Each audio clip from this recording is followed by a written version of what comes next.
हम जंजीरों में जकड़ कर नहीं आज तक ना रहे हैं ना रहेंगे। वकील से बड़ा कोई भी आज तक पावर में कोई नहीं है। गवर्नमेंट उस एक्ट को बनाने से तो गई, इसके अंदर उन्होंने ऐसे प्रावधान डाल दिए जिससे कि वकीलों के अधिकारों का बिल्कुल हनन हो रहा है कि अगर सरकार अपनी मनमानी करने जा रही है, हम उस मनमानी को नहीं करेंगे। जो तानाशाही इतनी चल रही है, यहाँ पर काला कानून लाने की कोशिश की जा रही है, उस काले कानून को हम यहाँ नहीं लाना चाहते हैं। इन्हें पता ही नहीं है ये टक्कर किससे ले रहे हैं, ठीक है। इन्हें नहीं पता है कि ये लोहे में लोहा मार कर लोहा नहीं काट सकते, लोहे को पहले गर्म करना पड़ता है। और हम जो उन्हें मारेंगे ना इस तरीके से मारेंगे कि पता भी नहीं पड़ेगा। और आज हम मौजूद हैं करकलडूमा कोर्ट में, हमारे साथ मौजूद हैं नरेंद्र सिंह करकलडूमा कोर्ट से। तो सर क्या किस वजह से आपको जो है यहाँ पर इकट्ठा होना पड़ा, क्या बात है, पूरे विस्तार से बताइए। सबसे पहले तो सभी भाइयों को मेरा नमस्कार। दिल्ली के सभी अधिवक्ता जो इस संघर्ष में हमारे साथ है उनको सत सत प्रणाम, उनको मेरा नमन। हमारे हम सरकार से कई दिनों से मांग रहे थे अधिवक्ता प्रोटेक्शन एक्ट, और वो हमारा ही अधिवक्ता प्रोटेक्शन एक्ट की जगह कुछ और एक्ट लेके आ गई जो कि हमारे बिल्कुल ही अगेंस्ट है। इसमें कुछ प्रोविजन ऐसे है जो हमें किसी भी वकील भाई को बिल्कुल ही हम डिनाई करते हैं, हम इसको बिल्कुल भी नहीं चाहते। ये एक्ट ऐसे मतलब इसमें कुछ प्रोविजन ऐसे हैं कि अगर सपोज करो, मैं आपको एक एग्जांपल बताता हूँ। सपोज करो किसी क्लाइंट के साथ वो हार जाता है, तो क्लाइंट अगर उसी BCI या BCD में कंप्लेंट करता है तो पहले तो कुछ भी नहीं था, पहले तो कि वार्निंग देके या कुछ सजा देके छोड़ दिया था। अब इसमें 3 लाख तक का प्रोविजन है कि 3 लाख तक का जो एडवोकेट वो फाइन अपने जो हारा है उसको मतलब क्लाइंट को मुआवजा देगा। और दूसरा कि जो हड़ताल हम कर सकते थे, हड़ताल करने के लिए भी हमारी एक ऑटोनमस बॉडी है और इस ऑटोनमस बॉडी को हम अपने डिसीजन खुद लेते हैं, हम किसी से सलाह करके नहीं लेते। अब ये गवर्नमेंट कह रही है कि नहीं, आपको जब भी कोई स्ट्राइक करनी है या कुछ भी करना है तो first of all you have to take permission from us, then you have to do strike.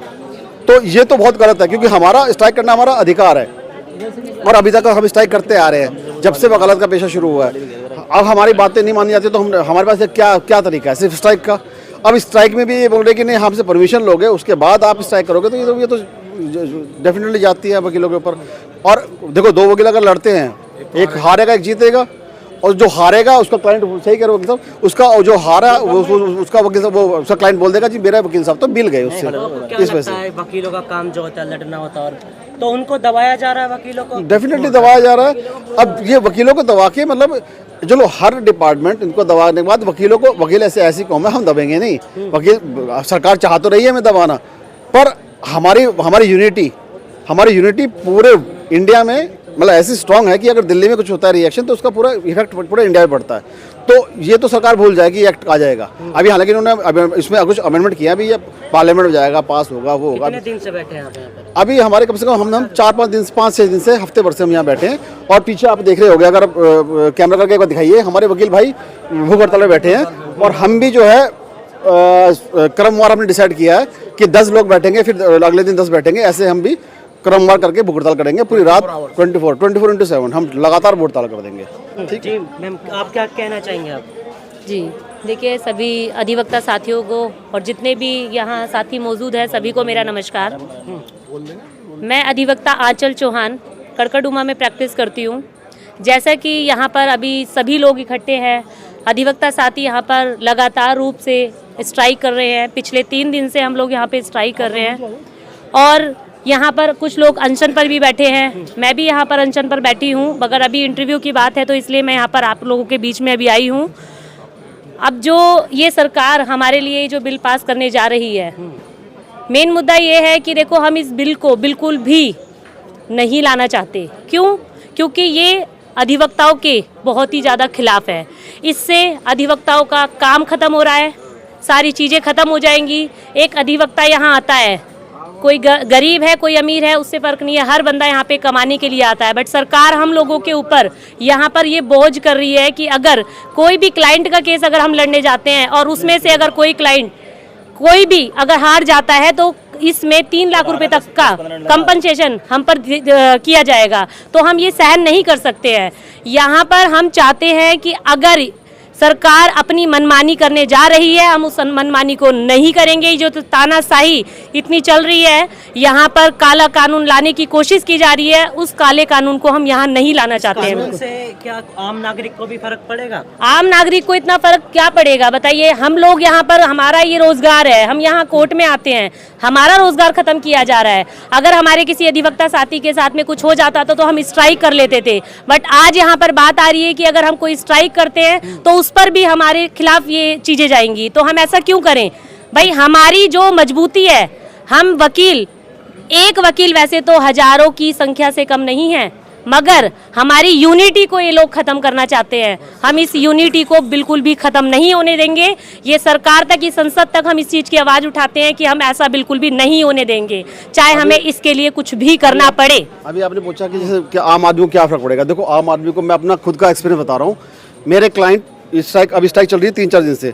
एक छोटे से मैटर में बेचारा जेल में बंद है, कोई बेल, उसकी बेल नहीं लग पा रही है, वो 4 दिन से बंद है। सिर्फ एक जिसमें जो उसकी बेल हो सकती थी 1-2 दिन में, वो सफ़र कर रहा है, क्योंकि वकील अगर न्याय नहीं उसको दिलाएंगे तो फिर ये वो बेचारा कहाँ जाएगा। दूसरी बात, सिर्फ एक प्रोविज़न और मैं बता रहा हूँ, इसमें शायद गवर्नमेंट ये कर रही है कि हमारी जो फीस है वो गवर्नमेंट है कर रही है कि इस केस में, मतलब मैट्रिमोनियल में आप इससे ज़्यादा फीस नहीं लोगे, स्लैब बना रही है, एक फिक्स कर रही है। ये कैसे डिसाइड कर सकती है? मेरी कैपेसिटी ज़्यादा है, मैं 5 लाख रुपए फीस ले सकता हूँ, या 2 लाख ले सकता हूँ, या 1.5 लाख ले सकता हूँ। वो कैसे डिसाइड कर सकती है मेरी fees? How they can decide? ये फीस डिसाइड करने का मुझे हक है। जैसे डॉक्टर भी फीस डिसाइड करता है, ऐसे तो डॉक्टर को भी आप हर प्रोफेसर को बना दो, सबको लागू होना चाहिए। आप वकीलों को क्यों बोल रहे हो कि इसी की फीस इतनी होगी? स्लैब नहीं बना सकते आप। जी सर, आप क्या कहना चाहेंगे? जो ये अधिवक्ता अधिनियम, जो संशोधित अधिनियम है, ये बिल्कुल अधिवक्ताओं के खिलाफ है। और क्योंकि अधिवक्ताओं ने डिमांड की थी अपने लिए एक एक्ट बनाने की, गवर्नमेंट उस एक्ट को बनाने से तो गई, इसके अंदर उन्होंने ऐसे प्रावधान डाल दिए जिससे कि वकीलों के अधिकारों का बिल्कुल हनन हो रहा है और उनको बिल्कुल लामबंद कर दिया जाएगा। वो केस भी नहीं लड़ पाएंगे। केस क्यों लड़ेंगे? क्योंकि जब अगर मान लो क्लाइंट हारता है तो वो तो एविडेंस के हिसाब से हारता है ना, वकील थोड़े हारता है। तो उसके लिए क्या वो फीस वापस देंगे? अगर ऐसा होगा तो हम क्यों ही केस लड़ेंगे किसी का, है ना। दूसरी बात ये है कि कोई भी आज तक कानून बना है किसी भी प्रोफेशन में, जैसे मेडिकल में कोई भी कानून बना है तो उनके फेवर में बना है। ये एक ऐसा पहला कानून है जो एक विरोध में बन रहा है, यानी कि जिससे वकीलों की बिल्कुल आज़ादी, अभिव्यक्ति, सब चीज़ खत्म कर दी जाएगी। आज़ादी अभिव्यक्ति इस कानून के द्वारा खत्म की जा रही है, जो कि हमें संविधान ने दी है। इस संविधान का भी उल्लंघन है एक तरीके से। तो इस तरीके के कानून अगर बनेगा तो हम उसके बिल्कुल विरोध में हैं। और मैं जो भी अपने दिल्ली में और जो भी पूरे देश में वकील भाई इस कानून को के विरोध में जो समर्थन कर रहे हैं, उनका बहुत बहुत आभार व्यक्त करता हूं।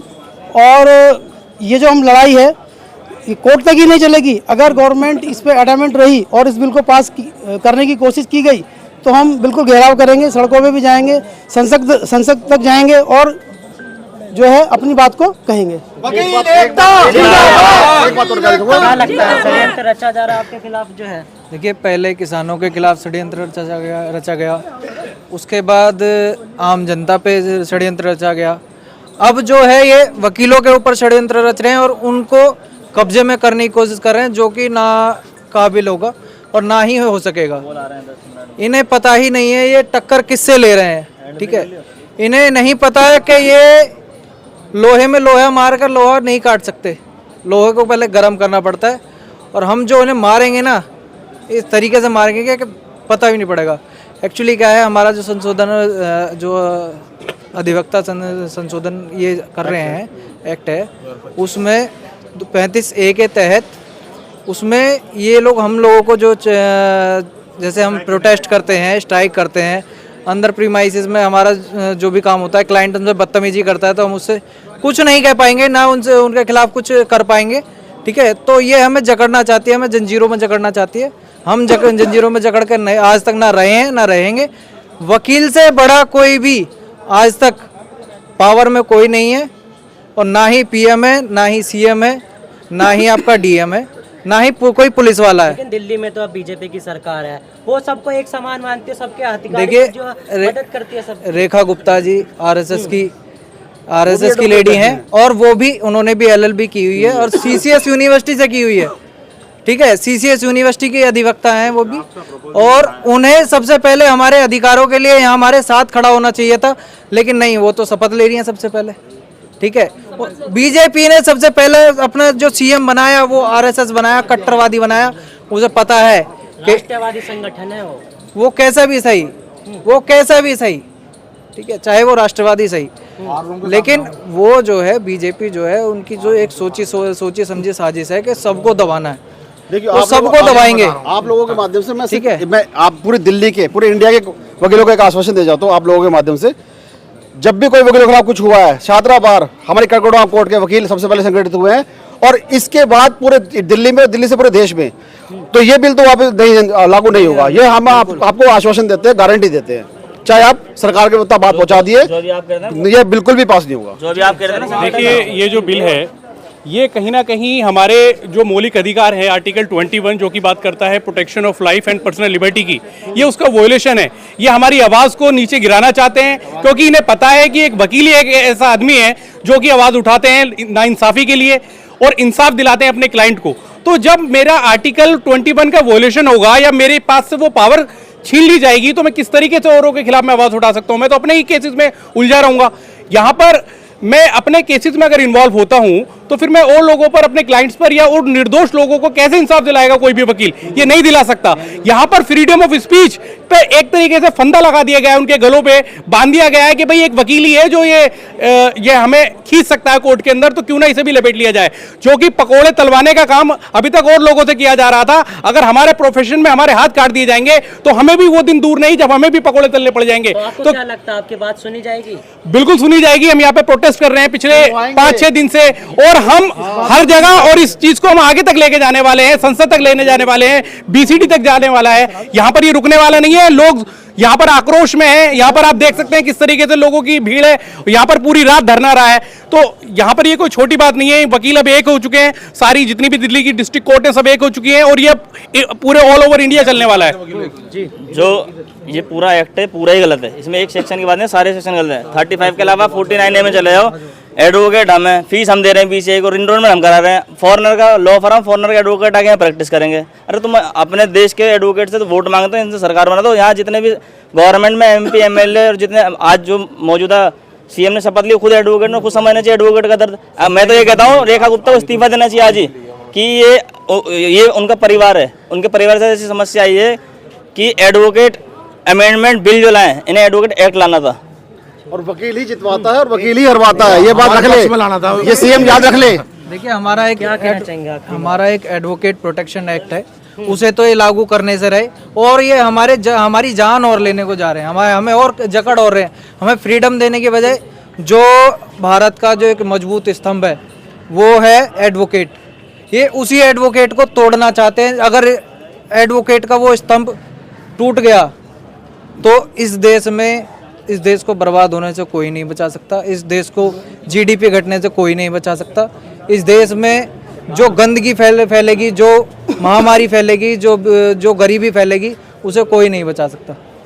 हाँ जी भैया जी, देखो एडवोकेट एक्ट तो पता ही है, एडवोकेट जो है ये हिंदुस्तान की धुरी है पूरी। अगर एडवोकेट नहीं होगा तो मेरे ख्याल से कोई भी समाज का एक गरीब व्यक्ति अपने अधिकार कैसे लेगा?